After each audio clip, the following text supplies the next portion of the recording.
Salam terbaik, salam para malaikat kepada para penghuni surga. Assalamualaikum warahmatullahi wabarakatuh. Sebelum mulai videonya, jangan lupa di subscribe, di like, dan di share ke teman-teman kalian ya.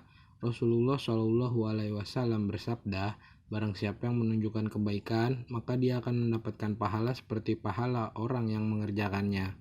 Dari sekian banyak yang keluar dari kubul atau dulu, ada yang gak membatalkan illa maniyas syakhsi al-kharija minhu. Mani seseorang yang maninya itu keluar dari dia awal marrah, pada kali pertama. Contohnya gimana? Keluar mani gak batal dulu, tapi kan wajib mandi. Betul nggak? Lah kalau dia hubungan suami istri kesenggol bini aja butuh udah batal kan gitu. Contohnya gimana? Contohnya seseorang yang punya wudu, dia tertidur dalam posisi duduk tegak. Kan wudunya nggak membatalkan tuh kalau tidurnya posisinya duduk tegak. Empolannya tidak terangkat salah satu. Kalau udah begini mah batal betul. Apalagi Jumat komat dibangun nih, parah ini. Kakinya ngelonjor udah. Tidurnya di tiap lagi pasti makan. Kalau duduk tegak begini, ya itu tidak batal wudu. Udah gitu dia lagi zikir duduk tegak begini, ngimpi keluar mani. Itu yang dimaksud. Kecuali mani seseorang yang keluar dari dirinya kali pertama, itu nggak batal wudu. Tapi wajib mandi nggak? Wajib mandi. Kemudian dia mandi deh. Bisa nggak kalau dia udah mandi hadas besar nggak pakai wudu lagi? Dia mandi hadas besar, dia nggak perlu wudu lagi, langsung sholat, boleh nggak? Boleh.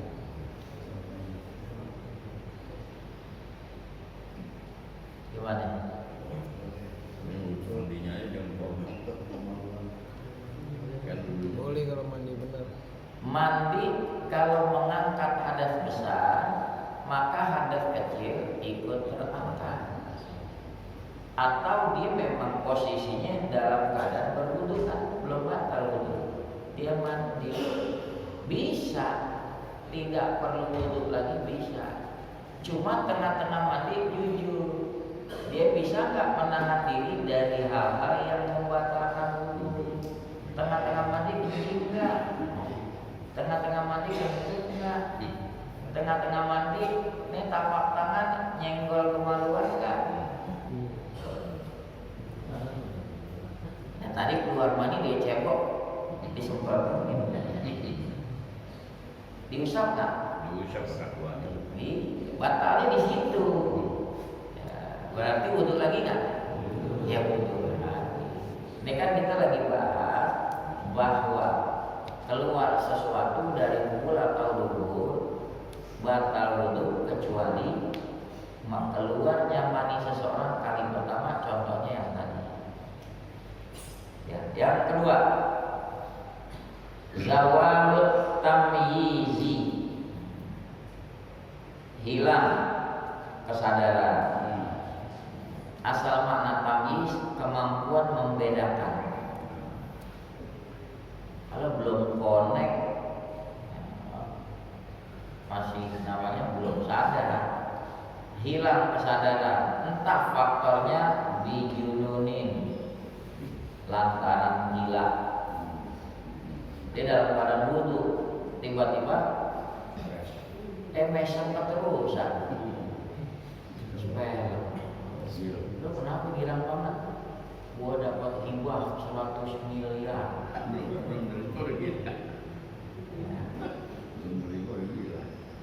Dari siapa? Gue dibisikin sama jin. Jangan. Udah deh. Rasa jangan diladenin, pakai ngomong lagi, bagi dong kok komisi sama aja kan.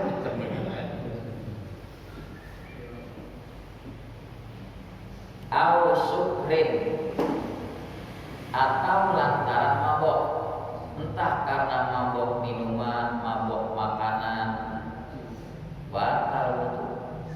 Dia nggak tahu konsumsi makanan yang sudah kadaluarsa menyebabkan mabok, hilang kesadaran. Begitu siuman sudah wudunya batal. Au maradin, atau lantaran sakit. Ada loh sakit, demam, kondisi tertentu menggigil menyebabkan hilang kesadaran, batal wudunya. Kalau cuma sakit-sakit meriang dikit, ya masih ngeh nggak? Saya jejelin aja bedain. Ini cepet, ini gocap, dia bisa bedain nggak? Berarti masih ngeh nggak? Masih ngeh. Itu mah meriang begitu nggak membatalkan wudu. Ini kalau sakitnya menyebabkan hilang kesadaran, au naumin, atau lantaran tidur. Nabi bersabda gini, man nama falyatawaddo. Awal hadisnya al-ainani wika ussahi, faman nama falyatawaddo. Dua mata itu talinya dubur. Maksudnya apa? Kalau mata sudah pulas, itu pertanda dubur pasti mengeluarkan hadas. Sadar tak sadar keluar. Al-ainani wika ussahi, wika artinya tali.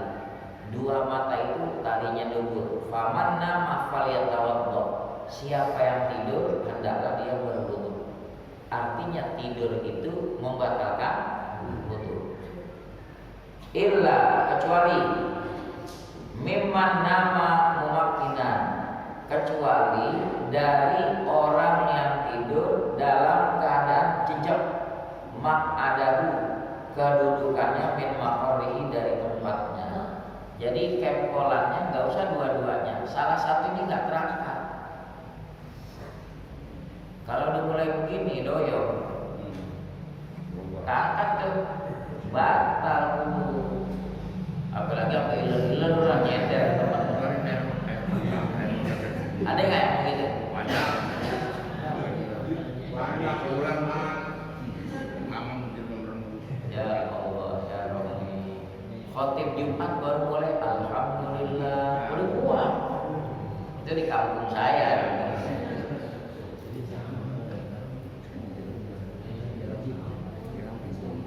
Makanya niatin tuh kalau dari rumah ke masjid, kalau kepengen Jumat, niat saya mau Jumat.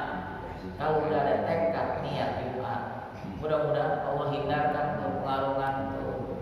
Tapi kalau dijadiin pelampiasan, lumayan al-muttaqin ada AC di rumah gua, bagada AC. Ya udah deh, udah nawain begitu.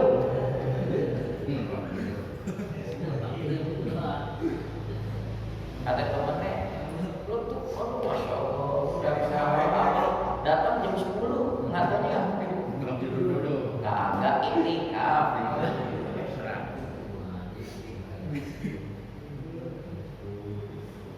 Dalilnya apa kok dikecualikan?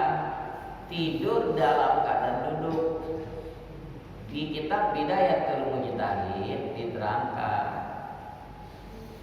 pernah terjadi di antara sahabat-sahabat menanti datangnya Nabi untuk memimpin sholat berjamaah. Ada di antara mereka tertidur dalam posisi duduk tegak. Tidak lama kemudian Nabi muncul, muadzin qomat, Allahu Akbar. Nah, dia mendusir, langsung berdiri, enggak duduk lagi, dan Nabi diam. Diamnya Nabi jadi sandaran hukum. Andai kata orang itu tidur duduk tadi membatalkan, Nabi enggak akan membiarkan, pasti Nabi suruh wudu. Nyatanya Nabi diam, nggak perintah wudu. Itu dalilnya. Maka yang disebut sunnah salah satunya apa? Sukutuhu, diamnya Nabi juga jadi hukum. Karena kalau masalah kemungkaran Nabi nggak bisa biar orang berbuat wudu didiemin, nggak mungkin Nabi diemin. Ini Nabi diemin pertanda tidur dalam posisi duduk begitu tidak membatalkan wudu. Jelas ya? Wasalisu, yang ketiga yang membatalkan wudu, mulamasatur rajuli, menyentuhnya laki-laki lil mar'atil ajnabiyati, kepada wanita yang bukan mahram. Hadirin sama istri hadirin, mahram bukan? Apa sih arti mahram? Orang yang haram dikawini. Itu nyebutnya muhrim sih. Udah kamu salah, muhrim. Sonoan loh, bukan muhrim. Arti muhrim orang yang ihram. Bahasa Arab sensitif. Kalau mahram orang yang haram dinikahi. Hadirin begini, boleh nggak nikah? Orang udah dikelonin. Kata siapa kagak boleh. Bini itu namanya bukan mahram, orang lain. Kalau mahram adik kandung kita, encing kita, bude kita, itu mahram. Ibu kita, ibu mertua kita, itu mahram. Jelas ya pengertian mahram. Nah di sini menyentuhnya laki-laki bagi wanita yang bukan mahram, al-samana ajnabiyah, orang asing, yaitu yang bukan mahram. Min ghairi ha'ilin, tanpa dinding, nggak ada pembatas. Baina jildaihima, antara kedua kulitnya. Nek kulit lelaki sama kulit perempuan yang bukan mahram kesentuh, wudunya batal. Dalilnya firman Allah, aula mastumun nisa, atau kamu menyentuh wanita. Nih di mazhab Syafi'i, wanita yang kalau kita sentuh membatalkan wudu, wanita yang bukan mahram. Kalau wanita yang mahram kesenggol, kita cium tangan sama ibu kita, ya kagak batal. Mantu cium tangan sama ibu mertua, kagak batal.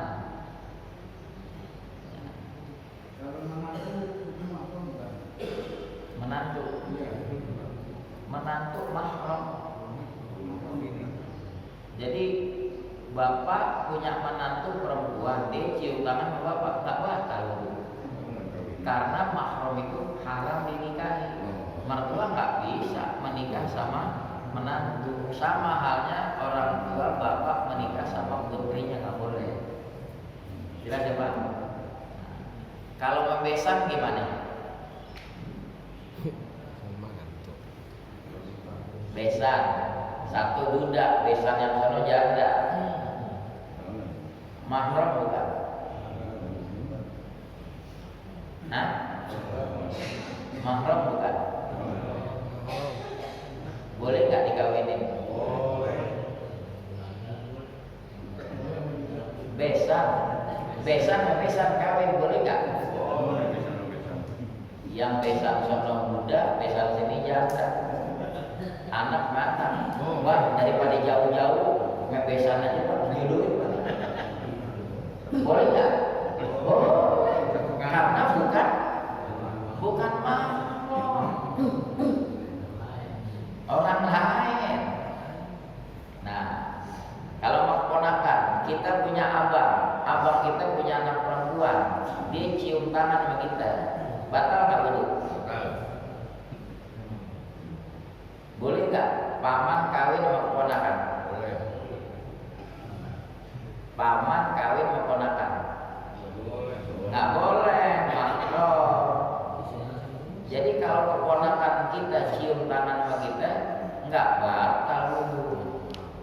Tapi kalau keponakan bini, beda loh. Kalau tadi keponakan langsung, bini punya keponakan, cium tangan sama kita. Ada yang tanya bakal apa kagak, ini memang boleh ya.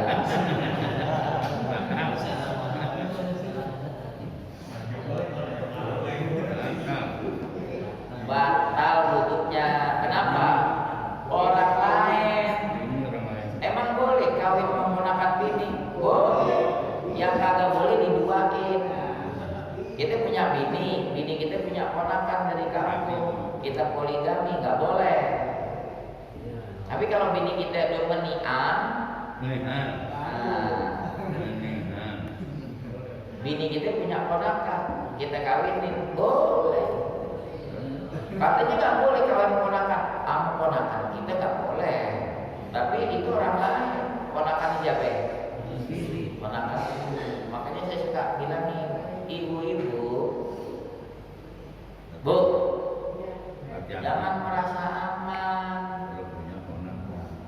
Ponakan dari kampung, lalu berangkat kuliah, ya kata lakinya, gue boncengin ponakan lo, ponakan gue juga.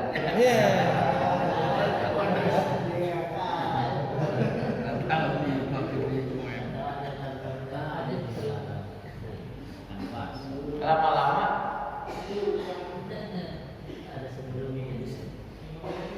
rumput makan pagar atau makan rumput. Apalagi suami dua-duaan sama ponakan bini, bininya belanja ke pasar. Laki ponakannya. Laki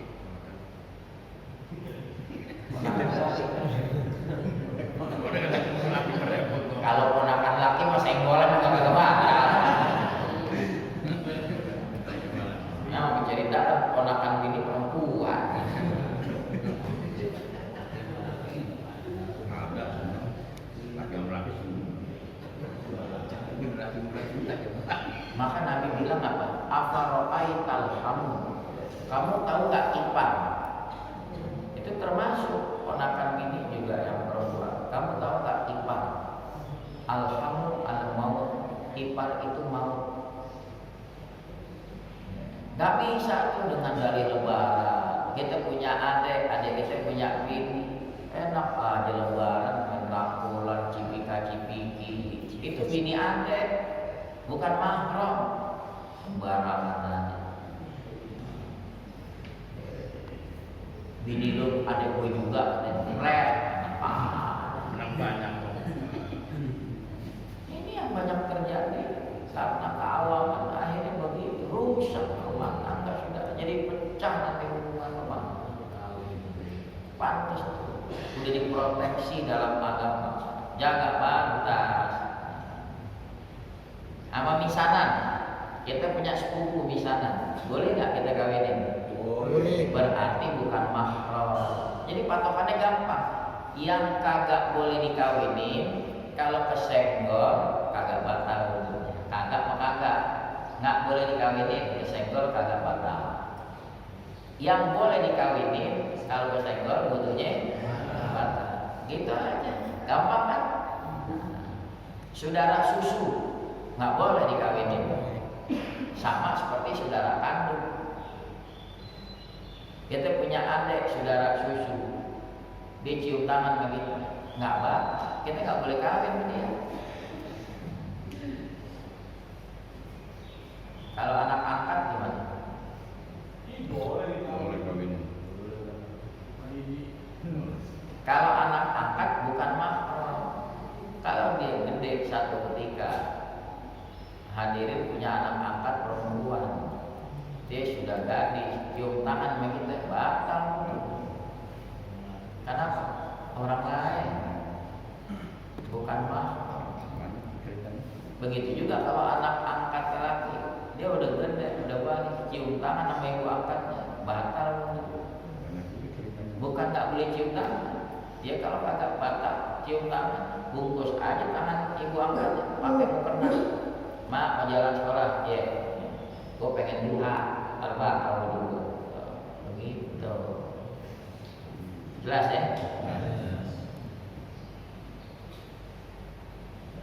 Kecuali kalau anak angkatnya mengponakannya sendiri, beda ya.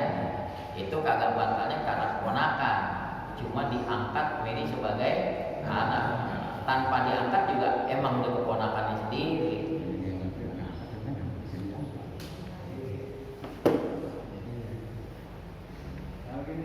Ya.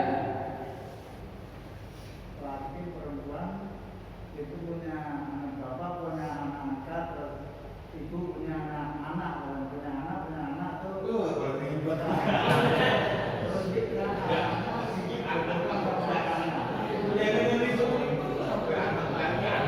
Iya, iya.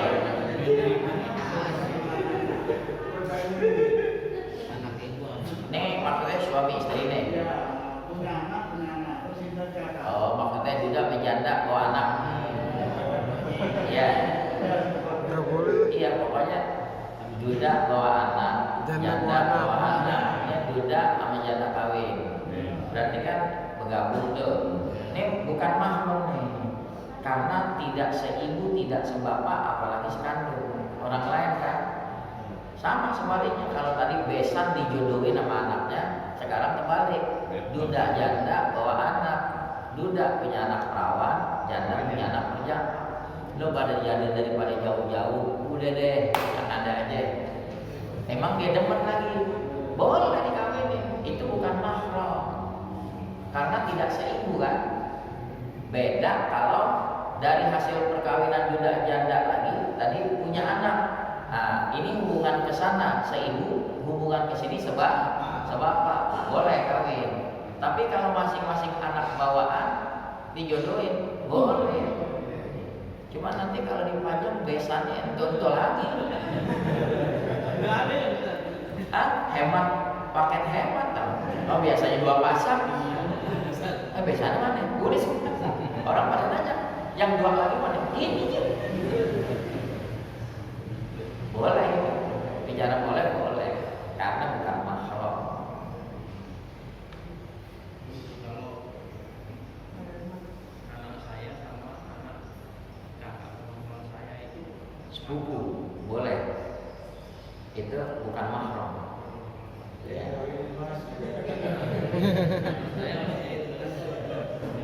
Mengambil ponakan ya.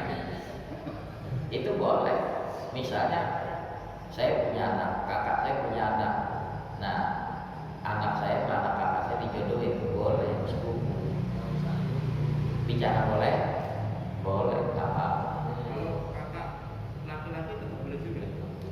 Secara hukum bicara boleh. Ya, beda sama kebiasaan adat suku ya.